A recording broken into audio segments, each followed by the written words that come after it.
Bismillahirrahmanirrahim. Assalamualaikum warahmatullahi wabarakatuh. Selamat pagi Bapak dan teman-teman. Perkenalkan, nama saya Sani Febriani. Di sini saya ingin mengajak teman-teman semuanya sebelum masuk materi untuk membayangkan sejenak bagaimana kalau suatu saat nanti kita tidak bisa melihat, tidak bisa mendengar, dan tidak bisa merasakan sesuatu yang ada di sekitar kita. Tentu hal tersebut akan mengganggu aktivitas kita. Nah, hal ini berkaitan sebegitu pentingnya sistem indera di dalam kehidupan sehari-hari. Di sini saya juga akan mengajukan sebuah pertanyaan. Jadi, bayangkan dulu sejenak. Bayangkan, saya ingin mengajak teman-teman semuanya untuk membayangkan lagi. Gak apa ya? Di sini, misalkan suatu pagi yang cerah, teman-teman semuanya berjalan di lapangan untuk jogging. Nah, di sana teman-teman melihat luasnya lapangan, banyaknya pelari, dan banyaknya juga yang menjual makanan di pinggir jalan. Terus teman-teman juga mendengar suara motor, mencium aroma makanan, dan merasakan suasana segernya di pagi hari itu. Namun, pernahkah ada di antara teman-teman semuanya, atau mungkin teman-teman semuanya sendiri yang mengalami, jadi ada seseorang yang tidak bisa melihat benda secara jauh, jadi pandangannya itu ngeblur aja gitu. Kira-kira kenapa ya teman-teman? Untuk mengetahui lebih jelas tentang jawabannya, hari ini kelompok 6 melalui saya sebagai perwakilan akan menjelaskan apa itu sistem indera. Namun pada video kali ini saya khususkan untuk mata. Nah, melalui definisi dulu deh. Sistem indera adalah salah satu sistem koordinasi yang letaknya paling luar di dalam tubuh. Nah, sistem indera ini juga kerap sekali disebut sebagai panca indera. Panca yang berarti 5 ya, teman-teman. Apa aja sih jenis-jenisnya? Jadi ada mata sebagai indera penglihatan, terus kulit sebagai indera peraba, telinga sebagai indera pendengar, hidung sebagai indera pembau, dan lidah sebagai indera pemecap. Penjelasan lebih jelasnya kita membahas mengenai mata dulu sebagai indera penglihatan. Di sini saya akan membahas mengenai yang pertama dulu, definisi. Mata adalah salah satu sistem panca indera yang fungsinya tidak kalah penting, sangat penting bahkan ya teman-teman, kita mengetahui bahwa mata sebagai indera penglihatan. Dari dulu kita bisa melihat semuanya melalui mata dua ini. Lalu ada struktur aksesori pada mata. Jadi teman-teman, struktur aksesori pada mata meliputi 5 poin utama. Yang pertama ada alis, yang kedua kelopak mata, yang ketiga ada bulu mata, yang keempat ada kelenjar air mata, yang kelima ada otot bola mata. Teman-teman, otot bola mata juga perannya sangat penting teman-teman. Misal nih, kita bisa ngelihat ke depan, ke atas, ke bawah, kanan, ke kiri, itu berkat otot bola mata kita yang menggerakkan bola mata. Oke, yang ketiga akan membahas mengenai struktur bola mata. Mata kita memiliki 3 lapisan utama. Yang pertama ada yang namanya sklera, yaitu lapisan paling luar dari bola mata. Yang kedua ada koroid, yaitu lapisan tengah pada bola mata. Yang ketiga ada retina, yaitu lapisan paling dalam pada bola mata. Terus teks yang keempat kita akan membahas mengenai bagian-bagian pada mata. Di sini saya sudah menyediakan suatu gambar. Teman-teman bisa perhatikan gambar yang sudah saya sediakan di sini. Pensil. Di sini saya akan membahas fungsinya satu persatu. Yang pertama ada kornea. Kornea berfungsi untuk melindungi mata. Ya, teman-teman, berupa transparan, kayak cairan transparan gitu. Terus ada aqueous humor. Dari kata aqua yaitu cairan. Aqueous humor merupakan cairan di depan lensa. Terus ada iris juga teman-teman. Iris fungsinya untuk memberi warna pada bola mata kita.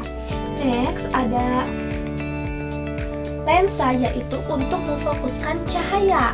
Ada juga vitreous humor, dari kata vitreous yaitu cairan. Bedanya dengan aqueous adalah yang membedakannya letaknya. Aqueous humor di depan lensa, vitreous humor di belakang lensa. Yang terakhir kita akan bahas mengenai pupil. Pupil berfungsi untuk mengatur intensitas cahaya yang masuk ke dalam mata kita. Menurut intensitasnya juga, mata dibagi menjadi dua. Ada dua sel yang bekerja pada saat kita berada di ruangan-ruangan tertentu nih. Contohnya ada sel batang. Sel batang membantu kita mendeteksi cahaya pada keadaan redup. Jadi yang bekerja itu sel batang. Terus yang kedua ada sel kerucut. Sel kerucut membantu kita mendeteksi warna pada keadaan terang atau cahaya banyak. Nah, pupil juga dibagi menjadi dua ya teman-teman. Menurut intensitasnya, pupil itu bekerja pada keadaan gelap dan terang. Pada keadaan terang, mata akan mengerucut. Itu tandanya pupil sedang kontriksi. Apa itu? Ya, menyempit. Tujuan dari pupil menyempit yaitu untuk mengatur intensitas cahaya supaya gak terlalu banyak. Jadi, lensa bisa memfokuskan cahaya dengan tepat. Oke, lanjut. Ada yang namanya dilatasi. Dilatasi adalah kondisi di mana pupil kita melebar saat keadaan gelap. Apa maksudnya? Jadi, pada saat kita di ruangan gelap, misalnya bioskop kan gelap sebelum di-play filmnya. Di sana kita akan melebarkan mata. Jadi, pupil akan dilatasi. Tujuannya untuk mendapat banyak warna dari sekitar, sehingga akan membantu lensa memfokuskan cahaya dan mata kita bisa melihat gitu teman-teman. Terus menurut intensitas cahaya juga, cahaya yang tiba-tiba tinggi secara langsung akan menyebabkan sistem rodopsin dan fotopsin rusak. Nah, ini cuma bersifat sementara ya teman-teman. Pada saat keadaan gelap ke terang, kita pasti akan menyempitkan mata. Itu yang dinamakan dengan kontriksi. Nah, di dalamnya juga pupil kita mengatur gitu. Itu kan dari misal kita dari bioskop, terus keluar ruangan, itu kan bakal silau ya teman-teman. Otomatis kita akan menyempitkan bola mata. Pupil yang membantu. Itu yang terus cahaya yang kita lihat pertama-tama akan samar-samar, hitam atau putih. Nah, keadaan itu rodopsin dan fotopsin akan menyesuaikan lagi sistem kerjanya. Kalau sel kerucut tiba-tiba nih kita dalam sel kerucut lagi bekerja, terus kita malah keluar, dan sel batang bingung dong, kerjanya kan gak sesuai fungsi. Jadi mereka langsung menyesuaikan, tapi dengan cara dadakan gitu loh teman-teman. Jadi itu juga gak baik sih sebenarnya. Nah teman-teman, di slide kali ini kita akan membahas mengenai mekanisme kerja. Nih, mekanisme kerja ini meliputi bagaimana sih caranya, prosesnya otak bisa menerjemahin apa yang kita lihat. Kita pakai analogi deh. Kalian perhatikan pensil yang saya pegang. Di sini analoginya sebagai pohon. Pohon yang kita bayangkan pertama kali adalah akar, ranting, dahan, daun, mungkin buah. Oke? Terus pertama-tama nih, cahaya tampak akan diterima oleh kornea, kemudian dikirim ke aqueous humor. Dari aqueous humor dikirimkan ke pupil. Dari pupil difokuskan oleh lensa. Nah, dari lensa akan dikirim ke vitreous humor. Melalui fotoreseptor dikirimkanlah ke retina. Dari retina, cahaya tampak ini ada 3. ya. 3. Yang pertama ada kecil, nyata, dan ya terbalik. Jadi retina ngelihat cahaya itu terbalik. Jadi ini akar, ini dahan, ranting, daun. Jadi terbalik teman-teman. Dari retina dikirimkan ke saraf optik. Nah, di sini dikirimkan lagi ke otak untuk diterjemahin. Otak nih ngebenerin yang diterima oleh retina. Jadilah pohon yang selalu kita lihat saat sekarang. Akar di bawah, dahan, ranting, daun, lalu buah gitu teman-teman. Nah, teman-teman pada ingat gak pertanyaan saya yang pertama kali sebelum ini? Ya, saya mengajukan pertanyaan, bagaimana apa yang terjadi dan bagaimana mekanismenya sehingga seseorang tidak bisa melihat benda secara jauh dengan jelas. Ini merupakan kondisi, teman-teman, dimana kita akan masuk ke slide kelainan. Di sini saya sudah menyiapkan 3 kelainan. Yang pertama ada miopi, yaitu rabun jauh. Yang kedua ada hiperopia, adalah rabun dekat. Yang ketiga ada presbiopi, yaitu rabun orang tua. Next, berarti yang seseorang alami itu rabun miopi ya kak? Iya, benar. Itu adalah kondisi di mana matanya mengalami miopi. Nah, ini saya sudah menyediakan 2 gambar perbedaan miopi dan hiperopia. Jadi seperti ini mekanismenya. Pada kondisi miopi, kornea kita terlalu melengkung sehingga cahaya jatuh di depan retina.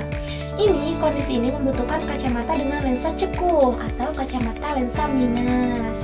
Terus sedangkan hiperopia adalah kondisi di mana kornea tidak terlalu melengkung, lalu cahaya jatuh di belakang retina. Jadi ini di depan retina, ini di belakang retina. Manusia normal melihat cahaya tampak pas ke sel retina. Kondisi hiperopia membutuhkan kacamata dengan lensa cembung, yaitu kacamata plus. Sedangkan presbiopi tidak membutuhkan kacamata dengan lensa cekung ataupun kacamata lensa cembung. Kondisi presbiopi sendiri memiliki kacamata khusus. Ini terjadi pada seseorang yang sudah menginjak usia 30 tahun ke atas. Nah, jadi presbiopi ini pakai kacamata apa sih kak? Jadi teman-teman, kacamata yang digunakan oleh seorang yang mengidap penyakit presbiopi adalah kacamata bifokal dengan lensa bifokal. B yang berarti 2, vokal yang berarti fokus. Jadi kacamata bifokal memiliki 2 fokus sekaligus, teman-teman.